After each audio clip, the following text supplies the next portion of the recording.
Communication is a really big part of your life, and in this video I'm going to teach you guys how to speak, because, made millions with this mouth alone, so, I know how to talk properly. So, anyways, that was a bit of a zesty intro, but we get past that.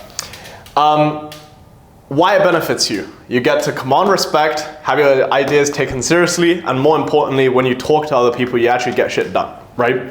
So, great communication really comes down to a few things. I want to first of all talk about why your communication is probably not ideal right this moment. And a lot of it comes down to insecurity, right? Insecure around the filler words that you're using. So when you're speaking, you're uncomfortable around silence. So you insert a bunch of ums, ahs, all of this shit into your speech. You say everything like it's a question. So it would sound something like this when you ask someone to do something, rather than saying, yo, Dior, can you get this done for me, please? You might say something like, yo, Dior, can you maybe help me with this? Like, you see the difference? It's like one is a command, phrased as a request. The other one is just like, potentially, maybe you can help me with this, right? And that actually stems a lot from insecurity, meaning that you are seeking validation for your ideas, and you are you have a bit of a fear around like being wrong.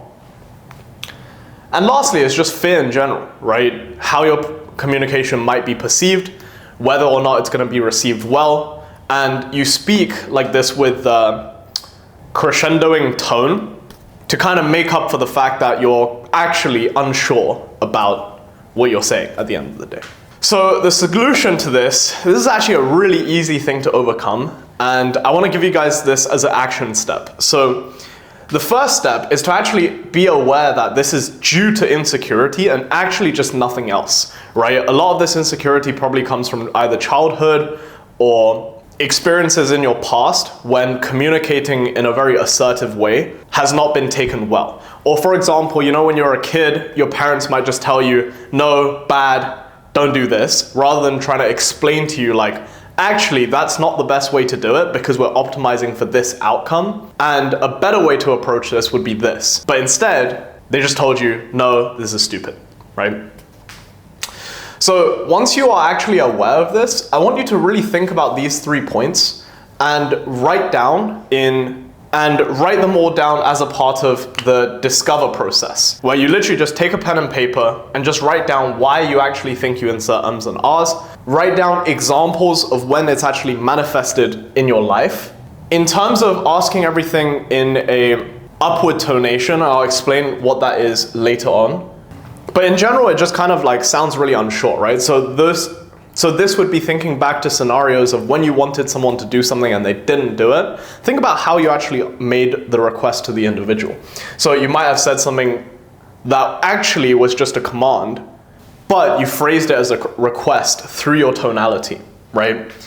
And once you actually understand what you're fearful of, as well as like why you do these things, you can start being mindful of them through your day-to-day. Because without actually solving this, I can give you all of the tactics, but you're just gonna be a bit too scared to implement them, or you might kind of like know what you need to do and what you need to say and how you need to say things, but you don't really understand it.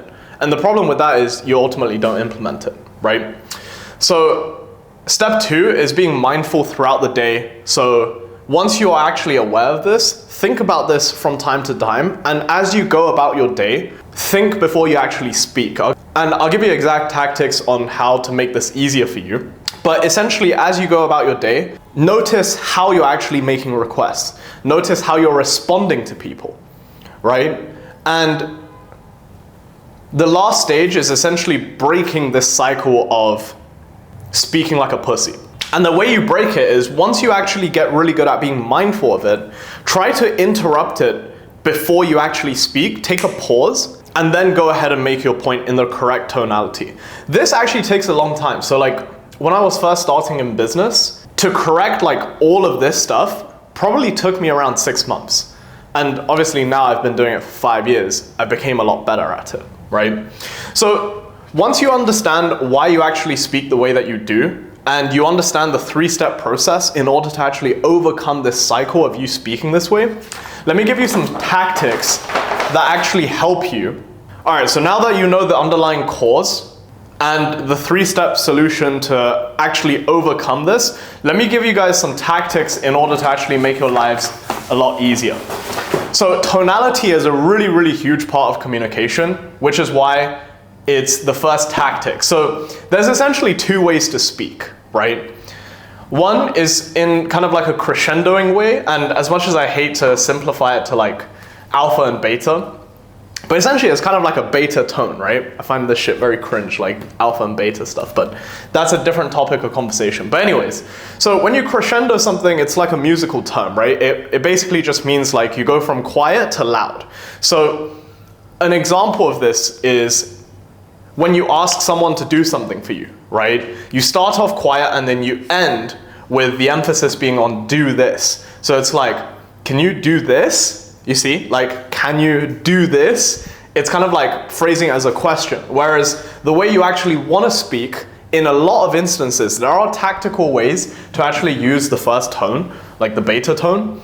But in most instances, if you want more authority and if you want people to actually take you seriously, you should be using this tone, right? It's like diminuendo, which means you start off loud and you kind of go downwards. And this even applies to words, right? So instead, if you put the emphasis on the first half of this phrase of like, can you do something? It's like, can you do this? You see how it's like, can you do this? The emphasis is on the first 50% of the phrase or word or sentence. And that generally comes across a lot more like commanding and assertive. So that's literally the biggest hack to understanding tonality.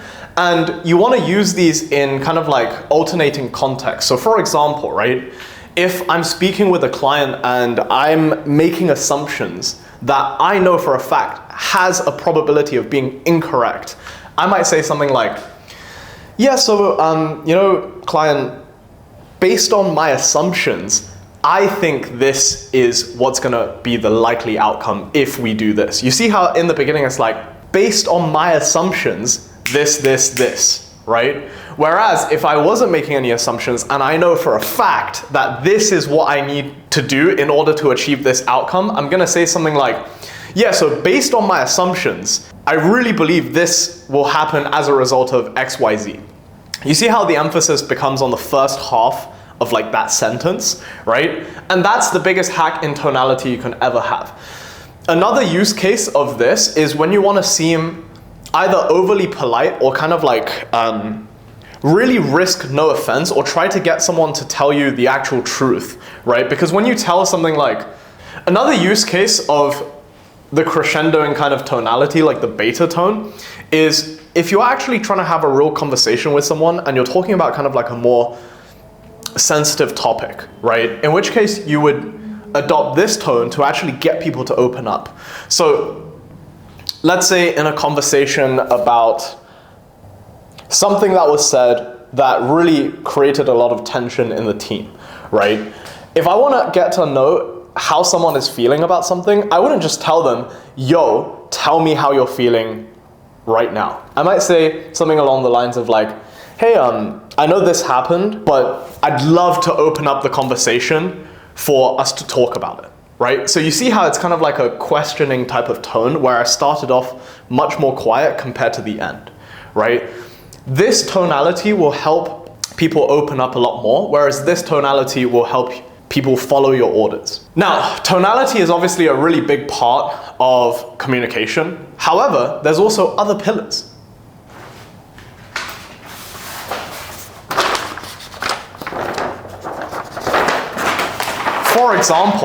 For example, when it comes to your pace of speaking. And I came up with a funny acronym so that you guys actually remember, and it's PISS, right? P stands for pause. Once you guys nail your tonality, the next really important part of actually being able to speak properly is the pace in which you speak. So when it comes to pace, I kind of came up with a pretty funny acronym, PISS, to ensure that you guys actually remember this. So the first letter P actually stands for pause.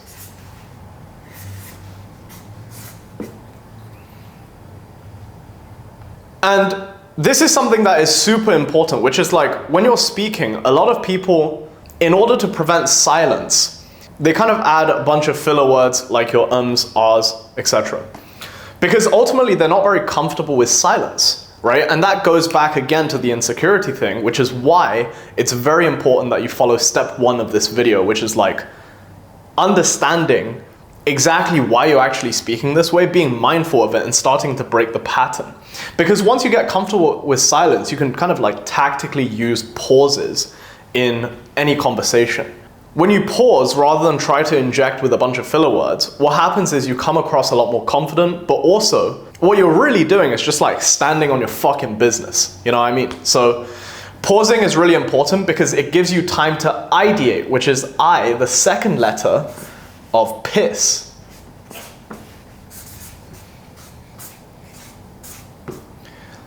Because you actually need to be able to think through what you want to say before you actually say it, right? And once you do these first 2 things, you get comfortable with the silence, which allows you to pause, which gives you time to think, aka ideate. What you end up actually saying comes across a lot more intelligent, but also you're going to be perceived to be a lot more sure of yourself. You know, you're going to come across and speak with a lot more certainty than you were previously. The third letter, which is going to be speed, right? The speed in which you talk is super, super important. And the biggest misconception when it comes to how someone speaks is people mistake fast talkers for great speakers. And that's simply not the case, right? For instance, you might think of like salespeople. One of the misconceptions about like a great salesman is that people think a great salesperson can really talk. And by really talk, they really just mean speak really, really fast with no breaks. And that's just not true. Because when someone talks really fast, actually a lot of the time it comes across as they're super anxious or desperate, right? So the speed in which you speak is super important, which is why the last letter stands for slow, right? Especially if you're in a job interview or trying to close a deal or trying to lead a presentation or some sort of client call, a lot of the time your nerves manifest in the fact that you're trying to speak really quickly because your body is trying to get this over with as quickly as humanly possible, right? Which is why in your speed, it generally benefits you a lot to speak slower and slow down your speech. Because someone who speaks fairly slowly, a lot of the time they have more control in the conversation because they have more time to actually ideate and think through what they're about to say. Now, of course, there are instances where, and focus on slowing down your speech, because if you're bad at speaking right now, most likely it's because you have some sort of fear of speaking, which actually manifests itself in the speed at which you talk.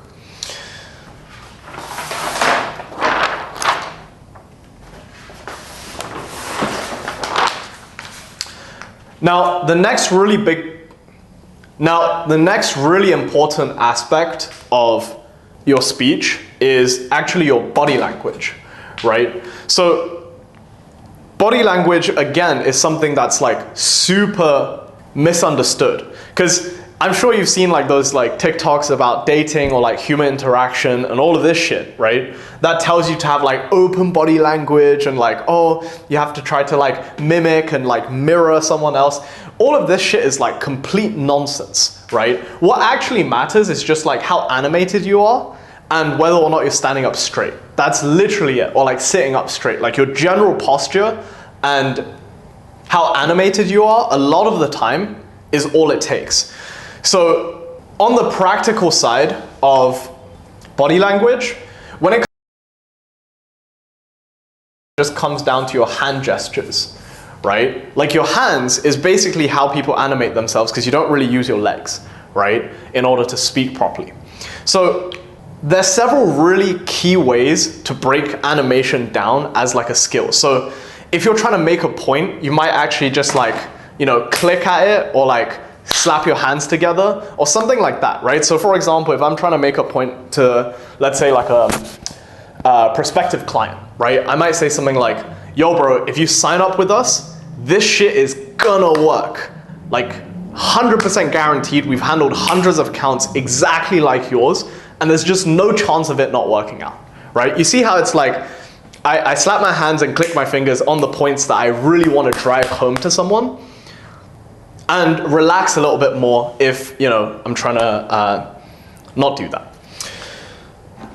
Another way of animating, so if you're thinking about on like Zoom meetings, right?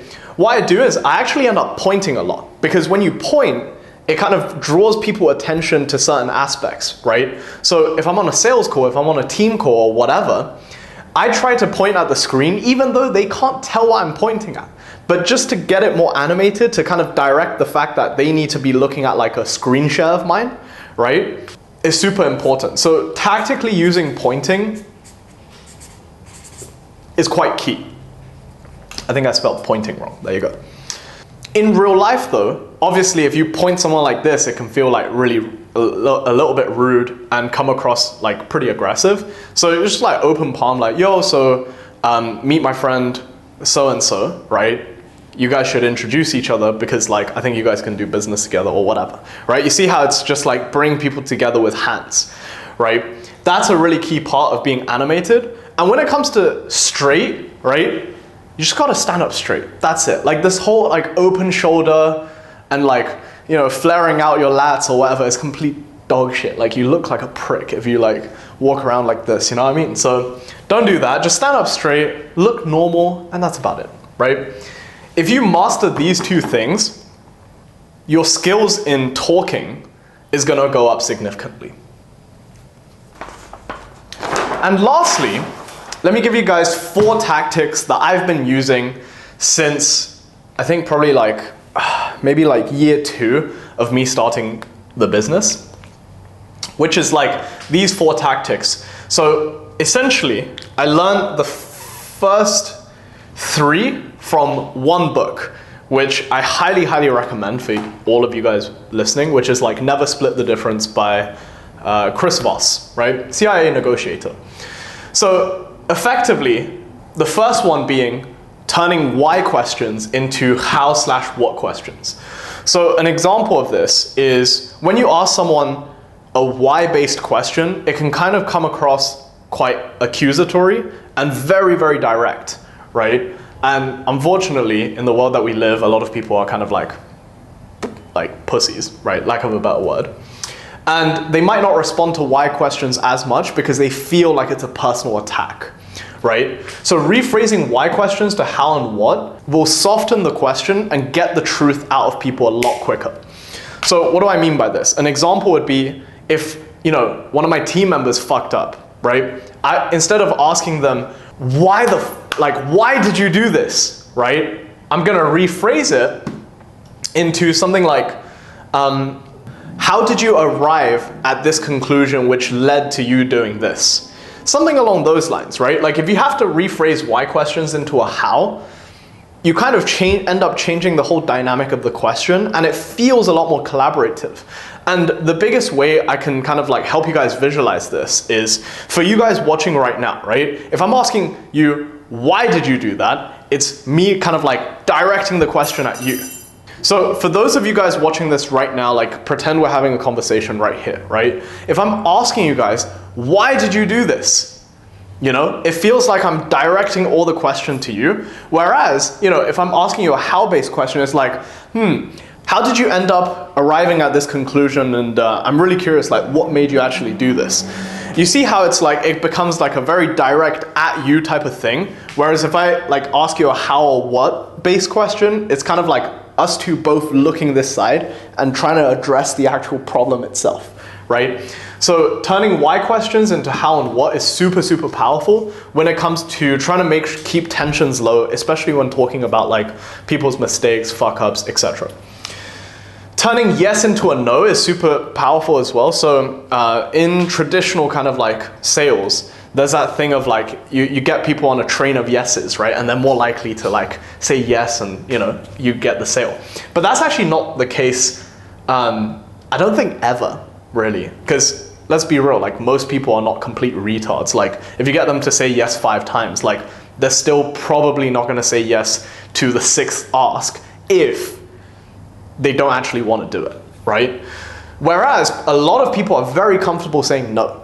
So rather than asking someone, like, do you want to sign the contract today? I might ask something like, would you be opposed to signing the contract today? And then say no, right? Or it's like, would you be opposed to moving forward today? It's basically like the close. Rephrase it into making someone say no and looking for no as the positive answer. Other examples of this would be things like, if you want to ask your friends, yo, like, where do you want to go for dinner? Or what are we doing tonight? What's like the plans? Rather than having them give you a bunch of options or asking, hey, bro, you want to do this on this weekend? You could just ask like, hey, are you busy this weekend? Because if not, would you be opposed to doing X, Y, Z? In which case they might say, oh yeah, I'm not busy, I'm not opposed to it. I'm kind of open. So that's the power of turning yeses into nos.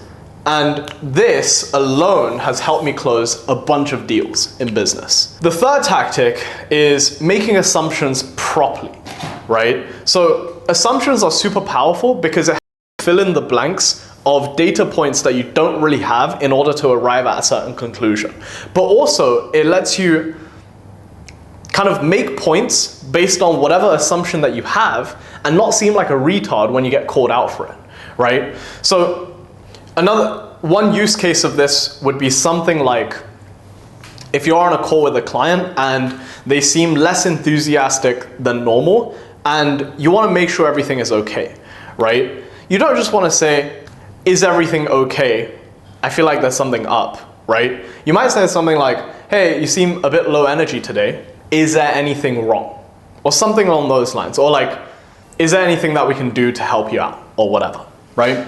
Another actually very different use case of this is, and this is the one that I've actually used to get people who are ghosting me to actually sign the deal, which was like making an assumption, something like, if they're ghosting you, saying, it seems like you've given up on email marketing, right? Which is the service that we provide. Seems like you've given up on email marketing. And then a lot of people would quickly rush to say, oh no, I haven't, like, we're still planning to do this. It's just there's some bottlenecks involved and, there's a hold up due to XYZ reason, right? So those are the two ways to actually insert assumptions into your speech that can be really, really powerful. One is to make your point without embarrassing yourself if you are wrong. The other is to get people to actually reply to you if they're ghosting you. And lastly, the tactic is like feel, felt, found. So this is a tactic that's basically helping you relate to someone and actually get them to your side. So this is something that's like pretty, I would say like relatively old in terms of the tactic, but it works still incredibly well. Obviously, don't just use feel, felt, found and follow this exact sentence template because it's been really done out. But essentially the formula goes something like this, right? Let's say if someone's coming to you with either an objection or someone's coming to you with a problem and you're trying to provide a solution, you're trying to get them to kind of like agree to either the solution or to close a deal, which is like, they might say, oh, I think the price is just like too high for me right now, right? In order to use this kind of like structure, it would be something along the lines of like, yeah, totally feel you. $5,000 is like a pretty nice chunk of money. A lot of my clients also felt like this before signing on with us, but afterwards what they found was actually the difference in quality between our work versus someone who was vastly cheaper is immense, and the ROI that we bring versus another cheaper agency is really huge. And that's because with the higher budget, we're able to hire better talent. Our team is like full of A players, whereas if you were to cheap out on this, it's physically impossible for another agency to hire the grade of talent that we do because we pay higher salaries. And as a result, your results are going to suffer, right? So it's like, I feel you, I completely understand, right? A lot of other people felt this way as well, same as you, right? Relating to them. But at the end of it, what they actually found was, we have a better quality service and it's super worth it. So this is essentially like the template. Now, how you actually implement this in the real world is not going to be like, oh yeah, I feel you, man. Like other people felt the same way, but what they found is we're better, right? That like three things is like it's just like cooked, right? Don't use that. So instead you might say something along the lines of like, yeah, bro, like I completely get it. 5,000 a month is like a pretty significant investment for most businesses to commit to, right? And actually a lot of clients prior to coming on board felt the same way, because I know for a fact there are cheaper options on the market in terms of email marketing. However, after even just like a week of working with us, what you're gonna realize is our communication's better, our quality of work is better, our creatives are better, and as a result, we're able to drive a much higher ROI compared to the cheaper agencies out there.